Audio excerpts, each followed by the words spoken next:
Continuing Judges, chapter 6. Gideon becomes Israel's judge.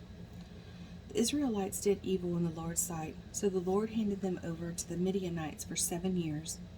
The Midianites were so cruel that the Israelites made hiding places for themselves in the mountains, caves, and strongholds. Whenever the Israelites planted their crops, marauders from Midian, Amalek, and the people of the east would attack Israel, camping in the land and destroying crops as far as Gaza. They left the Israelites with nothing to eat, taking all the sheep, goat, cattle, and donkeys. These enemy hordes, coming with their livestock and tents, were as thick as locusts. They arrived on droves of camels too numerous to count, and they stayed until the land was stripped bare. So Israel was reduced to starvation by the Midianites. Then the Israelites cried out to the Lord for help. When they cried out to the Lord because of Midian, the Lord sent a prophet to the Israelites. He said, "This is what the Lord, the God of Israel, says. I brought you up out of slavery in Egypt. I rescued you from the Egyptians and from all who oppressed you. I drove out your enemies and gave you their land. I told you, I am the Lord your God. You must not worship gods of the Amorites, in whose land you now live. But you have not listened to me." Then the angel of the Lord came and sat beneath the great tree at Ophrah, which belonged to Joash of the clan of Abiezer. Gideon, son of Joash, was threshing wheat at the bottom of a winepress to hide the grain from the Midianites. The angel of the Lord appeared to him and said, "Mighty hero, the Lord is with you." "Sir," Gideon replied, "if the Lord is with us, why has all this happened to us, and where are all the miracles our ancestors told us about? Didn't they say the Lord brought us up out of Egypt? But now the Lord has abandoned us and handed us over to the Midianites." Then the Lord turned to him and said, "Go with the strength you have and rescue Israel from the Midianites. I am sending you." But Lord," Gideon replied, "how can I rescue Israel? My clan is the weakest in the whole tribe of Manasseh, and I am the least in my entire family." The Lord said to him, "I will be with you, and you will destroy the Midianites as if you were fighting against one man." Gideon replied, "If you truly are going to help me, show me a sign to prove that it really is the Lord speaking to me. Don't go away until I come back and bring my offering to you." He answered, "I will stay here until you return." Gideon hurried home. He cooked a young goat, and with a basket of flour, he baked some bread without yeast. Then, carrying the meat in a basket and the broth in a pot, he brought them out and presented them to the angel who was under the great tree. The angel of God said to him, "Place the meat and the unleavened bread on this rock, and pour the broth over it." And Gideon did as he was told. Then the angel of the Lord touched the meat and bread with the tip of the staff in his hand, and fire flamed up from the rock and consumed all he had brought. And the angel of the Lord disappeared. When Gideon realized that it was the angel of the Lord, he cried out, "O sovereign Lord, I'm doomed. I have seen the angel of the Lord face to face." "It is all right," the Lord replied. "Do not be afraid. You will not die." And Gideon built an altar to the Lord there and named it Yahweh Shalom, which means "the Lord is peace." The altar remains in Ophrah in the land of the clan of Abiezer to this day. That night the Lord said to Gideon, "Take the second bull from your father's herd, the one that is 7 years old. Pull down your father's altar to Baal, and cut down the Asherah pole standing beside it. Then build an altar to the Lord your God here on this hilltop sanctuary, laying the stones carefully. Sacrifice the bull as a burnt offering on the altar, using as fuel the wood of the Asherah pole you cut down." So Gideon took 10 of his servants and did as the Lord had commanded. But he did it at night because he was afraid of the other members of his father's household and the people of the town. Early the next morning, as the people of the town began to stir, someone discovered that the altar of Baal had been broken down and that the Asherah pole beside it had been cut down.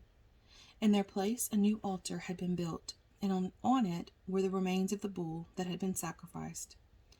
The people said to each other, "Who did this?" And after asking around and making a careful search, they learned that it was Gideon, the son of Joash. "Bring out your son," the men of the town demanded of Joash. "He must die for destroying the altar of Baal and for cutting down the Asherah pole."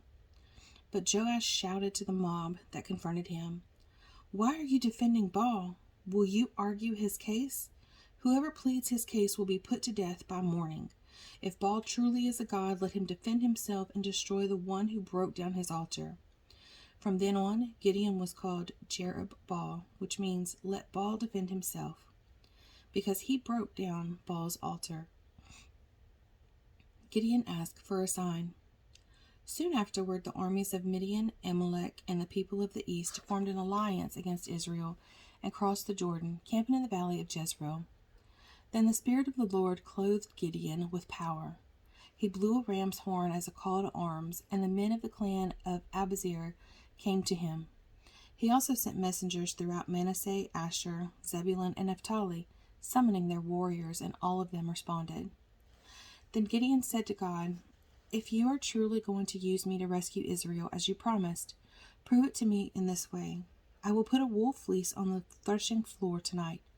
If the fleece is wet with dew in the morning, but the ground is dry, then I will know that you are going to help me rescue Israel as you promised." And that is just what happened. When Gideon got up early the next morning, he squeezed the fleece and wrung out a whole bowl full of water. Then Gideon said to God, Please don't be angry with me, but let me make one more request. Let me use the fleece for one more test. This time, let the fleece remain dry, while the ground around it is wet with dew." So that night, God did as Gideon asked. The fleece was dry in the morning, but the ground was covered with dew. Self-esteem, Judges, chapter 6, verses 11 through 24, meaning. It's difficult to read passages like this and not conclude that God has a terrific sense of humor. As the story opens, Gideon is anything but heroic. He is hiding from the Midianites in a wine press. When God calls him into service, he hems and haws about his lack of self-esteem and his insignificance. And when the angel shows him proof of God's presence and power, Gideon is immediately convinced that he will die. Gideon goes on to discover that significance is found not in his past experiences or his feelings, but in God's will and purpose for his life. We find true significance only when we trust God and obey his call. Decisions, Judges chapter 6, verse 39, meaning. Gideon not only put out the fleece, but he did it twice, showing his lack of trust in the process itself. Although God sometimes honors putting out fleeces, as he did in the case of Gideon, this method for making decisions is certainly not the best. By looking for specific signs, we are placing limitations upon God. We are asking God to fit our expectations. The results of such experiments are usually inconclusive and thus fail to make us any more confident about our choices. Don't let a fleece become a substitute for the wisdom of God that becomes through Bible study and prayer. Gideon defeats the Midianites. Chapter 7. So Jerub-Baal, that is Gideon, and his army got up early and went out as far as the spring of Harod. The armies of Midian were camped north of them in the valley near the hill of Moreh. The Lord said to Gideon, "You have too many warriors with you. If I let all of you fight the Midianites, the Israelites will boast to me that they saved themselves by their own strength. Therefore, tell the people, whoever is timid or afraid may leave this mountain and go home."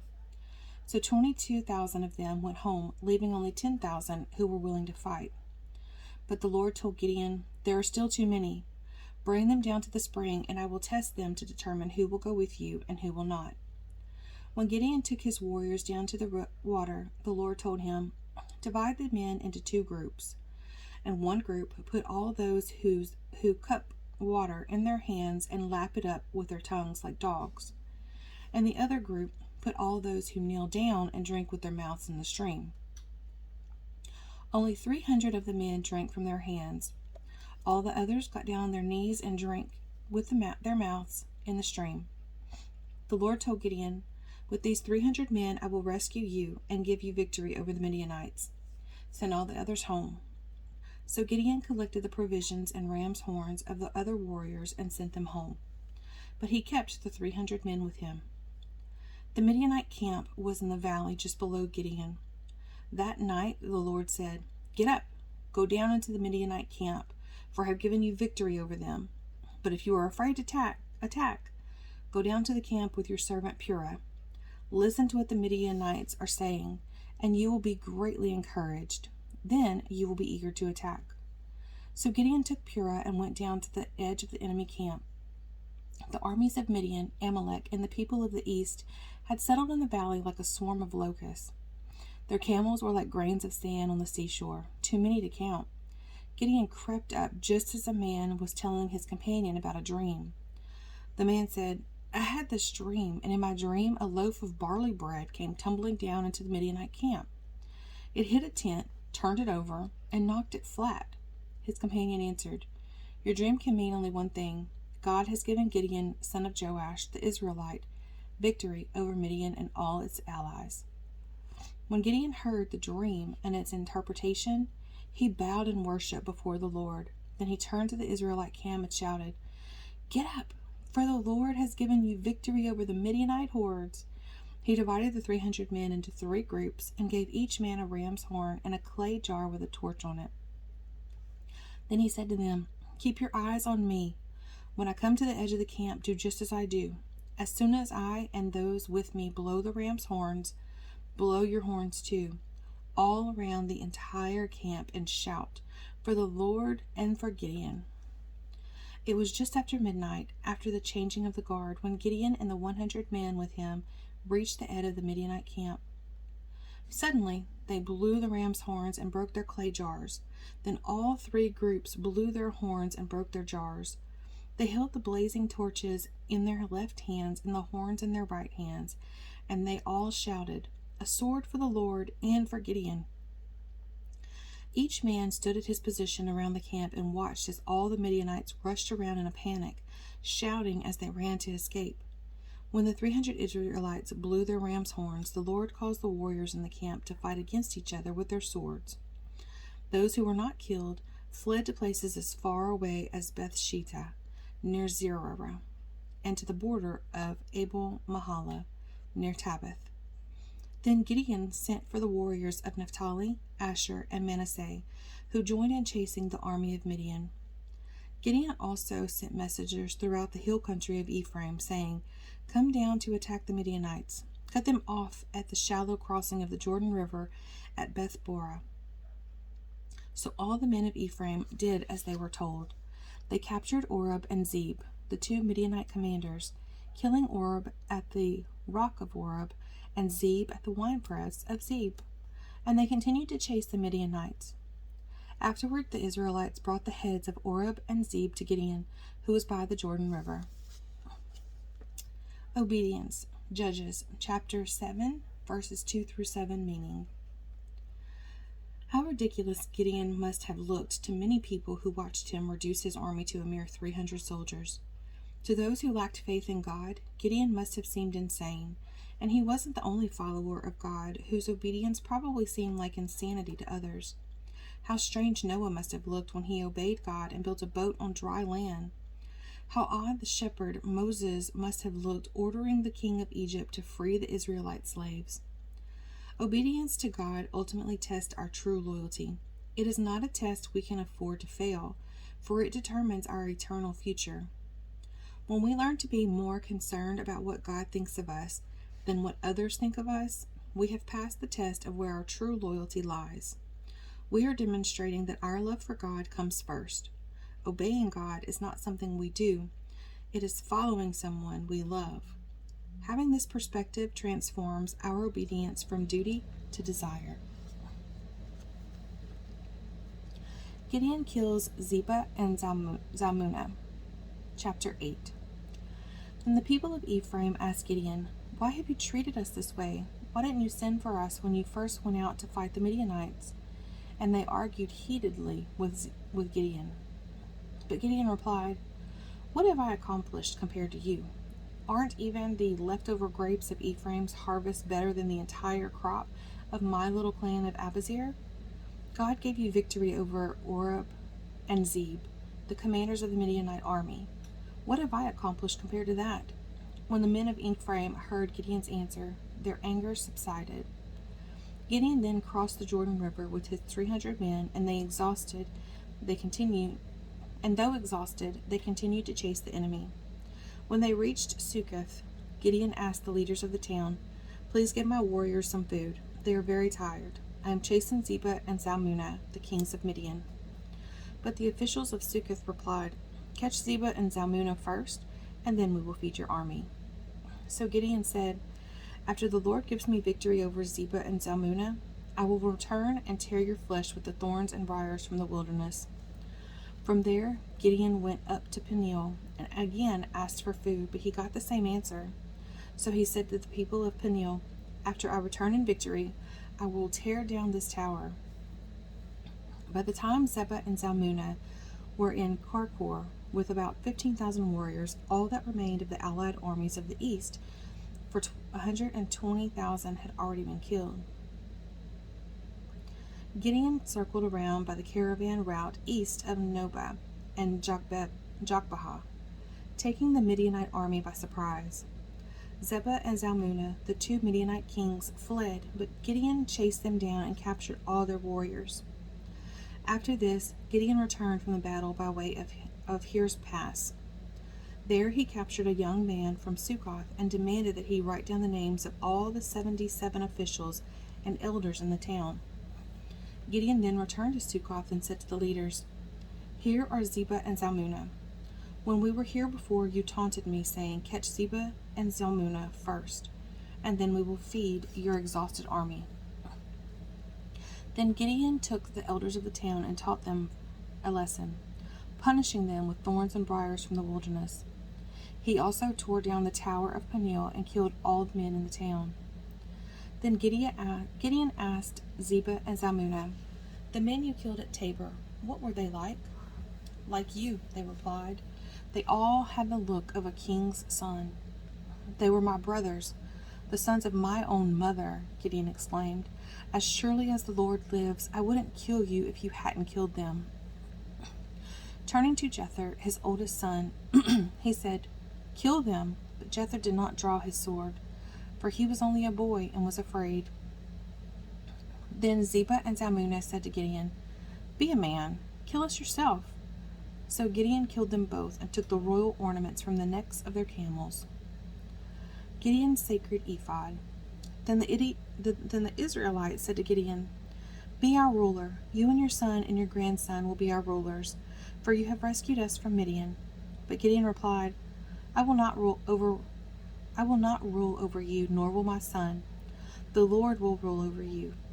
However, I do have one request, that each of you give me an earring from the plunder you collected from your fallen enemies." The enemies being Ishmaelites, all wore gold earrings. "Gladly," they replied.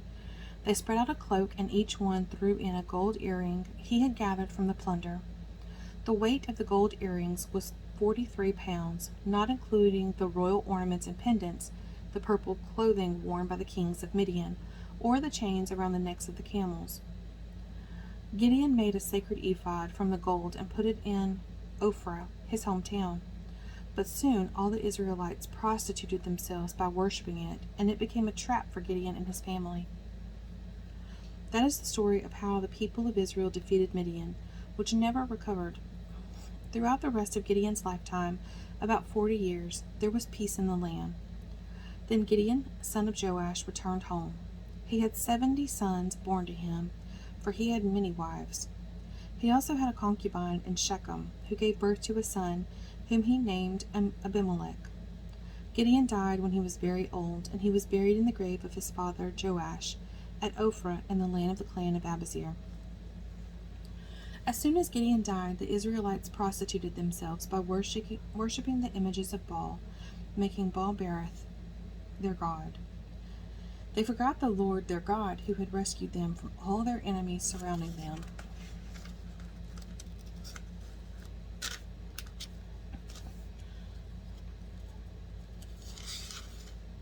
Nor did they show any loyalty to the family of Jerubbaal, that is Gideon, despite all the good he had done for Israel.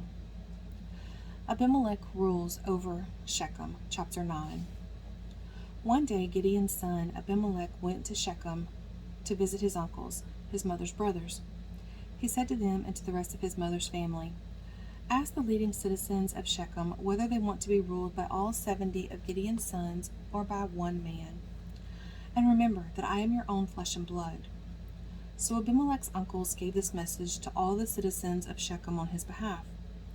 And after listening to this proposal, the people of Shechem decided in favor of Abimelech because he was their relative. They gave him 70 silver coins from the temple of Baal-berith, which he used to hire some reckless troublemakers who agreed to follow him. He went to his father's home at Ophrah, and there, on one stone, they killed all 70 of his half-brothers, the sons of Gideon. But the youngest brother, Jotham, escaped and hid. Then all the leading citizens of Shechem and Beth Millo called a meeting under the oak beside the pillar at Shechem and made Abimelech their king. Jotham's parable. When Jotham heard about this, he climbed to the top of Mount Gerizim and shouted, "Listen to me, citizens of Shechem. Listen to me if you want God to listen to you. Once upon a time, the trees decided to choose a king.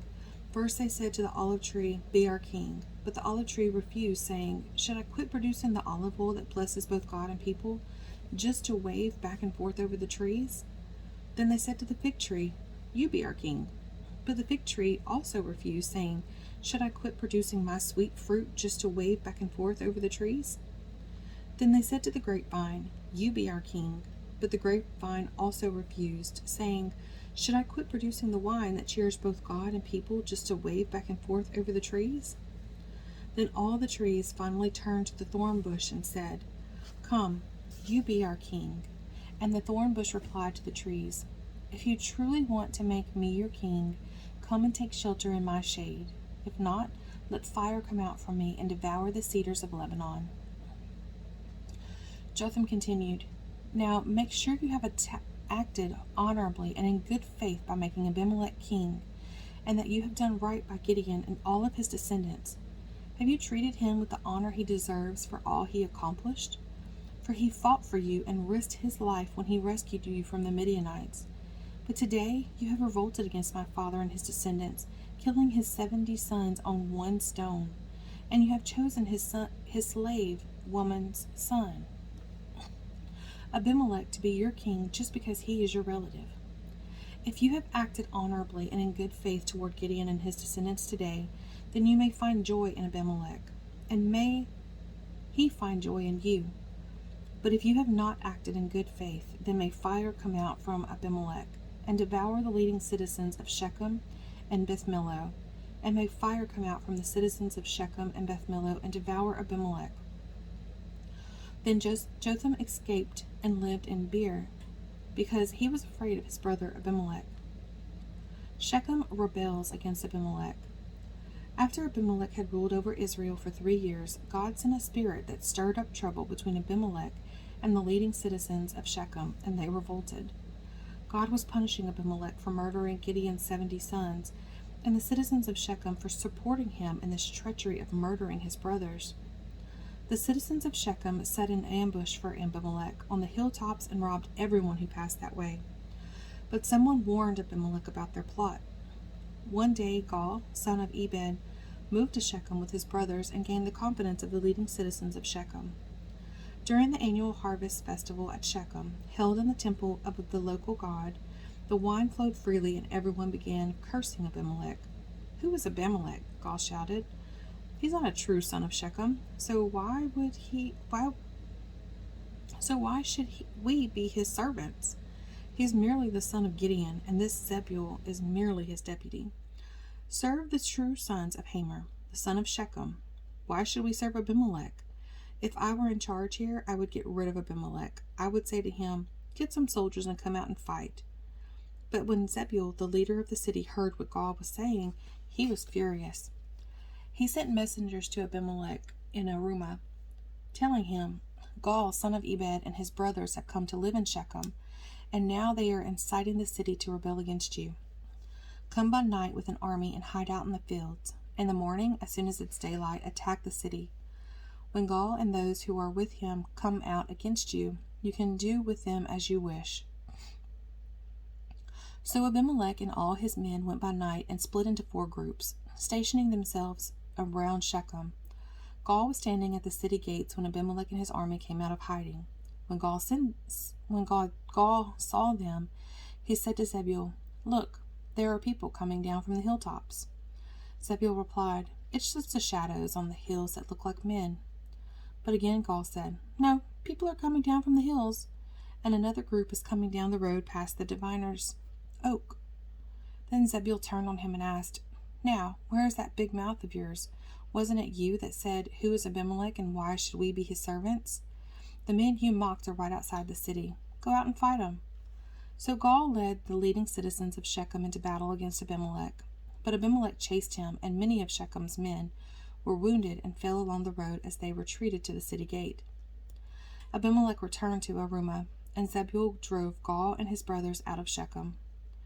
The next day the people of Shechem went out into the fields to battle. When Abimelech heard about it, he divided his men into 3 groups and set an ambush in the fields.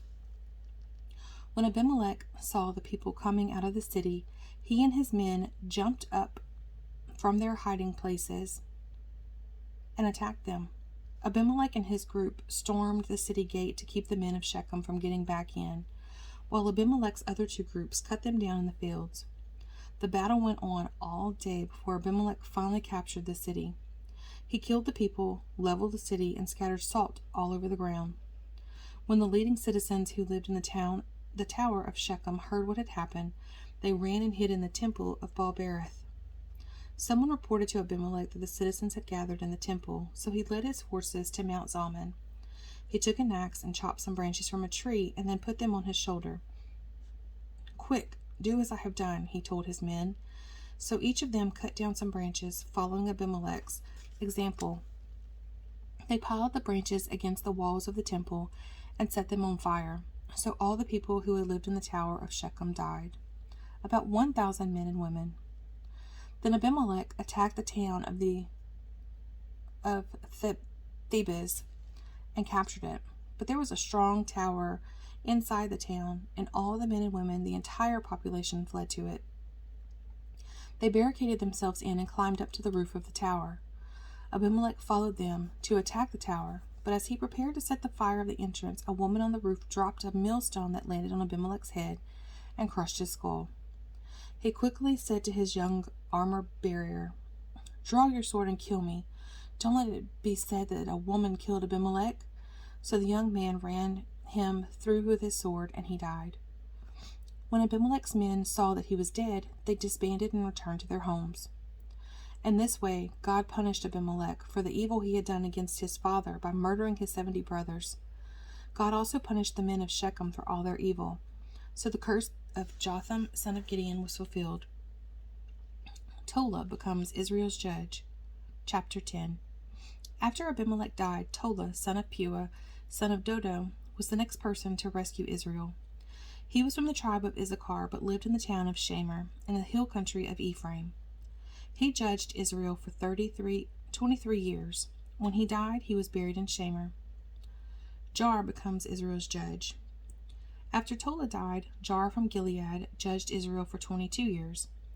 His 30 sons rode around on 30 donkeys, and they owned 30 towns in the land of Gilead, which are still called the towns of Jar.